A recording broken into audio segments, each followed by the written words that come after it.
കേരളത്തിൻ്റെ ജനാധിപത്യ ചരിത്രത്തിലെ കറുത്തയേടുകളിലൊന്നാണ് 1959 വിമോചന സമരം.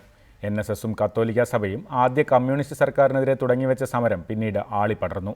1959 ജൂലൈ 31 EMS സർക്കാരിനെ പിരിച്ചുവിട്ട കേന്ദ്ര സർക്കാർ രാഷ്ട്രപതി ഭരണം ഏർപ്പെടുത്തി. കാർഷിക വിദ്യാഭ്യാസ മേഖലകളിൽ ആദ്യ കമ്മ്യൂണിസ്റ്റ് സർക്കാർ നടപ്പിലാക്കിയ തീരുമാനങ്ങൾ മതസാമുദായിക സംഘടനകളെ ആശങ്കയിലാഴ്ത്തി. ഭൂമിയും വിദ്യാഭ്യാസ സ്ഥാപനങ്ങളും പിടിച്ചെടുത്ത് കമ്മ്യൂണിസം നടപ്പിലാക്കുകയാണോ എന്നവർ ഭയപ്പെട്ടു. വിശ്വാസത്തെയും മതത്തെയും തകർക്കാൻ ശ്രമമെന്ന പ്രചാരണമുണ്ടായി.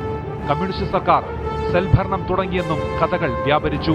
കമ്മ്യൂണിസ്റ്റുകാർക്ക് ആദ്യമായിട്ട് അധികാരം അങ്ങോട്ട് കിട്ടിയതല്ലേ, ആ കിട്ടുന്നത് തന്നല്ല മെജോറിറ്റിയോടുകൂടി വരികയും ചെയ്തപ്പോഴത്തേക്ക് അതിൻ്റേതായ രീതിയിലുള്ള ആ ഒരു നയപരിപാടികൾ നടപ്പാക്കാനുമൊക്കെ തുടങ്ങിയപ്പോൾ അപ്പോഴാണ് ആളുകൾക്ക് ഇതിൻ്റെ അത് ഉൾക്കൊള്ളാൻ കഴിയാത്ത സാഹചര്യം വന്നു. പാഠപുസ്തകങ്ങളിലൂടെ കമ്മ്യൂണിസം വളർത്താൻ സർക്കാർ ശ്രമിക്കുന്നുവെന്നും പ്രചാരണമുണ്ടായി.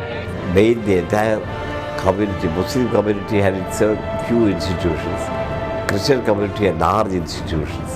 They became our enemies. They started what is called Vimojana Samaram. This is how the Vimojana Samaram began. ആന്ധ്രയിൽ നിന്ന് അരി ഇറക്കുമതി ചെയ്തതിൽ അഴിമതി എന്ന വാർത്ത കൂടി പ്രചരിച്ചതോടെ NSSും കത്തോലിക്ക സഭയും ജന്മിമാരും സർക്കാരിനെതിരെ കലാപക്കൊടി ഉയർത്തി.